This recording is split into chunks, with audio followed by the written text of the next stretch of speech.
Dati 50 na yung dahilan na yan eh, binaba ko ng 7. Kasi ang haba ng seminar eh. Umaabot kami ng 10 oras. Kaya 7 lang bibigay ko sa inyo ha. 7 dahilan kung bakit siguradong bibili sila para kitain niyo po yun. Una, the products are necessity. Diba sabi sa survey, number 1 ang beauty. Ayaw ng tao na malugi siya sa sakit niya. Gusto niya maging malusot. Necessity. Di ba? Beauty and health products. Unang dahilan yun. Pangalawang dahilan, the products are consumable. Nauubos yan eh. Hindi naman yung alahas, pagbili mo ngayon, after 10 years ka na bibili. Di ba? Nauubos yan. Pag yan, epektibo sa'yo. Epektibo sa mga kapitbahay mo, bibili ka ulit, maniwala ka. Pangalawang dahilan yun. Pangatlo, the products are discounted. Discounted yan eh. Kung ayaw mo konsumuhin, bumili ka para ibenta mo, kita ka. Pangatlong dahilan yun. Pangapat, everybody wants to be promoted. Bawat isa, pinanganak po na may yabang sa katawan.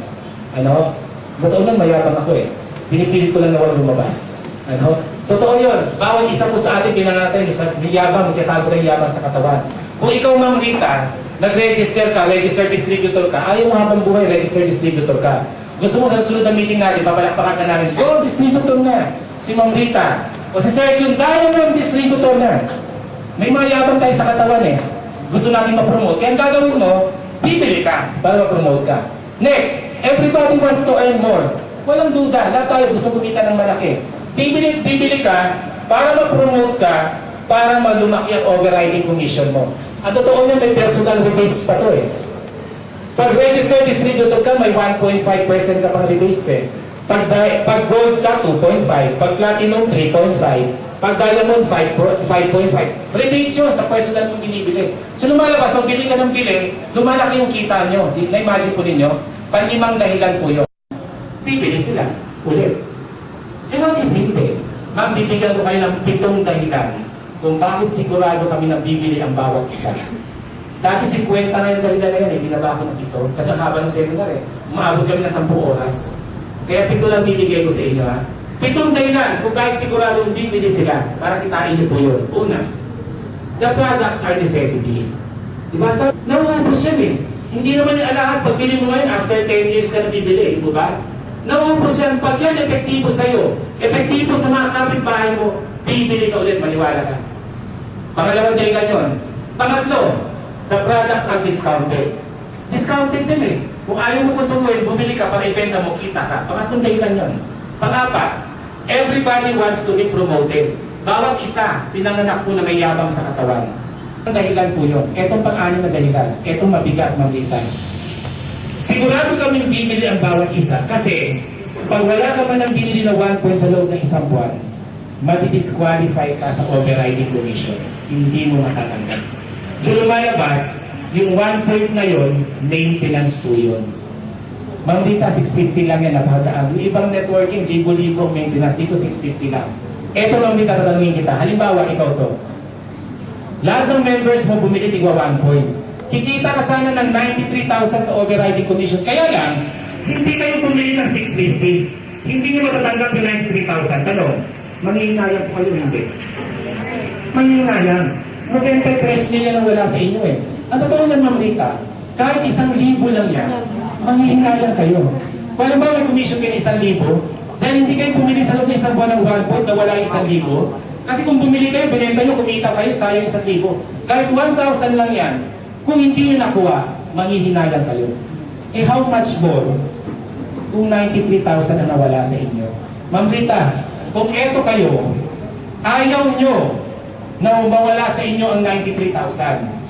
Si Ma'am Imelda may sariling grupo. Ayaw niya rin na mawala sa kanya yung 93,000. Di ba? Dahil doon, bawat isa, siguradong bibili. At pag nangyari po yun, bawat isa, pwedeng kitain ito. Naintindihan po ninyo? Pang-anim na dahilan yan, meron pa pang 7. At ang pang-7, hindi nyo na ako makakausap pag hindi kayo bumili. Hindi, walang kinalaman mo yun. Ang pang-7, may kinalaman mo yan dito sa profit share. Uli na lang po ito. Ano yung profit share? Ito yan. Sa bawat point na naiipon ng buong kumpanya sa loob ng isang buwan, magbibigay kami ng 3 pesos and 50 cents. Kung tutusin, yung 3 pesos and 50 cents ay kita na lang kumpanya, sinishare pa namin sa inyo. Paano yun? Halimbawa, for the month of July, halimbawa lang, 25,000 points ang naipon ng buong kumpanya. Saan galing yung 25,000 points? Remember, bawat isang registration, automatic 8 points. Bawat 650 na nire-repurchase ng lahat ng member, 1 point. Di ba? Halimbawa lang, sa loob ng month ng July, 25,000 points ang naipon ng kumpanya. I-multiply po yan ng 3 pesos and 50 cents. Ang total po niyan, 87,500 pesos. Sino maghahati-hati niyan? Dalawang requirements para mapasok ka dyan. Una, dapat meron ka man lang 1 point na repurchase. O kita nyo na, pag itong dahilan, lumalabas, Ma'am Rita, pag hindi ka pala nag-repurchase ng 1 point, dalawang komisyon ang nawawala sa'yo. Yung profit share, tsaka overriding commission. Bagaman yung iba, matatanggap mo, pero malaki ang nawawala sa'yo. Kaya hindi ka papayag na kahit 650, hindi ka bibili sa loob ng isang buwan. Una requirement yun eh. Dapat may 1 point ka. Pangalawa requirement, dapat may 3 stars ka. Alam niyo kung paano ko kumuha ng stars? May nag-joke sa akin dati. Ko, paano makakuha ng stars? Sabi sa akin, halika rito. Papakitaan kita ng star. Ano? Hindi yung ganung star. Marami-raming star yun. Ano? Kailangan may 3 stars ka man lang. May 3 stars para ma-qualify ka. Paano mo yun? 3 paraan para magkaroon kayo ng star. Una, sa bawat 5 direct referral mo. Di ba naalala ninyo? Dito, sa referral bonus, direct mo man o indirect referral, may 50 pesos ka. Kailan may bukod na pakinabang ka pag marami kang direct referral? Dahil sa bawat 5 direct referral, may 1 star po kayo. Okay? Pangalawang paraan para makakuha ng star. Sa bawat tao sa ilalim nyo, na makumpleto rin yung 6 nila. Halimbawa, Ma'am Rita, ito, kung tao na to, nakumpleto niya na yung 6, yung code niya magkakaroon na ng plus sign. Tataas siya ng piso sa overriding commission. Kayo, na-apply niya, magkakaroon ng 1 star. So kung 5 tao yan, sa ilalim ninyo na kumpletong 6, 5 stars ka agad yun. Ayun, requirement, 3 stars lang eh. Pangatlong paraan para magkaroon po ng star, sa bawat 10 points na repurchase mo. Halimbawa, Ma'am Rita, gold distributor ka na, 20 points sa repurchase mo, automatic may 2 stars ka na rin. Naintindihan ko ninyo? So tatlong paraan yun. Bawat 10 points na repurchase mo, may 1 star ka. Bawat member mo na naging plus distributor, may 1 star ka. At pangatlo, bawat 5 direct referral. Ma'am, halimbawa sa month ng July, 2 lang tayo may 3 stars. Halimbawa lang. Ano? Sa month ng July, si Marlon, halimbawa may 4 stars.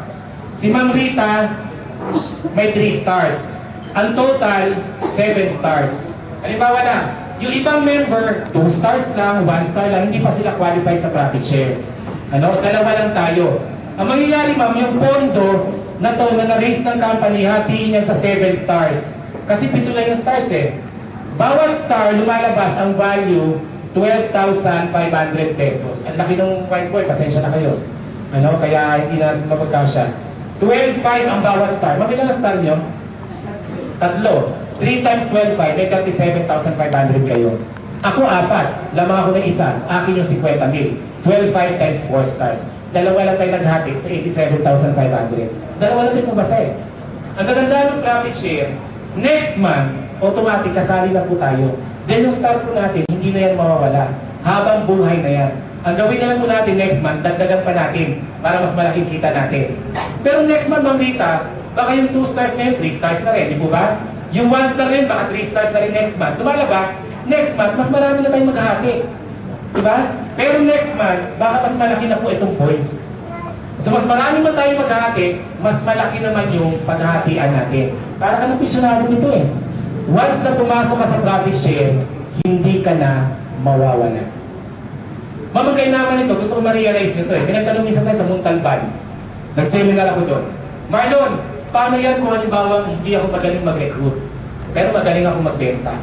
Diba? Malakas akong bumili. Pwede ba akong kumita ng pera pa rin para matupad din yung mga pangarap ko? Sabi ko sa kanya, halimbawa ikaw to, wala kang downline. Halimbawa lang, maliban sa 25% na kinikita mo sa repurchase mo, remember, kung makakaipon ka ng 30 points, gold distributor ka na, ilan ang stars nyo? 3. Kasi bawat 10 points, 1 star eh. So sabi mo sa kanya, pag naka-repurchase ka na ng 30 points, 3 stars ka na. Pasok ka na sa profit share. Hindi ka na mawawala doon. Ang gawin mo na lang, bili ka ulit ng bili sa susunod na buwan para dumami yung stars mo. So lumalabas, kahit wala ka palang recruit, pwede ka kumita. Bili ka na ng bili, benta ka ng benta, konsumo ka ng konsumo. Okay po ba? Diba? So yan ang ating mga paraan ng pagkita. Alam niyo, ang gusto ko pong makita niyo rito, yung marketing plan na to, dinesign ko namin ito na maging realistic. Ang totoo niyan, pwede naman ako mag-send na example na di pa 5 points to eh. Para lalo kayo malula sa figure. Di ba? Pwede kong gawin yan. Example, di ba 5 points to? Di ba pwede kong gawin yan eh? Actually, yung 5 points, realistic pa rin yun. Yung mga gumagawa sa amin, di pa 5 points na repurchase. Para malula kayo sa ilalabas mong figure dito. Pero, dahil gusto ko makita ninyo na how realistic the marketing plan is. Di ba 1 point yung example ko? Di ba yun ang gusto ko ma-realize ninyo? Ito pa, ang company, dinesign to hanggang 5th level lang. Kung tutusin, pwede rin namin gawin until infinity to. Walang katapusan. Pero Ma'am Rita, tatanungin ko kayo. Halimbawa, sige Ma'am Rita, gagawin namin to until infinity.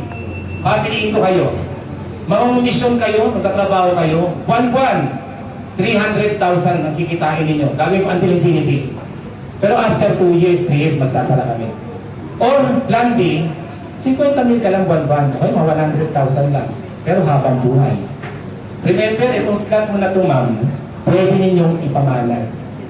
Diba? Kung ayaw nga na magnegosyo, magbigay kayo ng notarize sa amin na papeles, ipapasa niyo sa anak nyo, yung kinikita niyang dati na napupunta sa inyo, mapupunta sa anak nyo.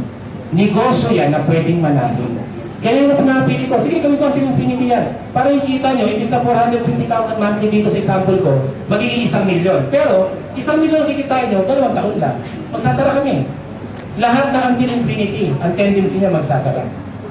Kasi darating ang time na mas malaki na yung pinapakomisyon kaysa buwapasok na benta. Magsasara ang kumpanya. So, may bigay ko kayo, 1 million buwan-buwan, pero mga 2 taon lang. Or sige, 450,000 pa ulit-ulit buwan-buwan, habang buhay. Pamamana nyo pa sa anak nyo, habang buhay ninyo lang. Alin ang pipiliin nyo? Diba? Habang buhay, nagpamana pa kayo ng negosyo sa mga anak ko ninyo. So, ganyan yan, kasimple. Very stable kasi hanggang 5th level lang, pero very powerful. Remember, 4 na requirements para sa pangatlong gem. Ano ang pangatlong gem? Katuparan ng mga pangarap ninyo. Anong 4 na requirements? May pangarap dapat kayo, sigurado meron. Pangalawang requirement, may kakilala kayo, sigurado meron. Pangatlong requirement, sagutin nyo sa sarili nyo, determinado ba kayo? Kaya trabaho to. Kung may pangarap kayo, may kakilala kayo, determinasyon na lang, trabahuin to. Bakit? Dahil yung pang-4 na requirement, kami ang nagbigay opportunity para matupad ang mga pangarap niya. Maraming salamat po. I believe I can fly. I believe I can touch the sky. I think about it every night and day. Spread my wings and fly.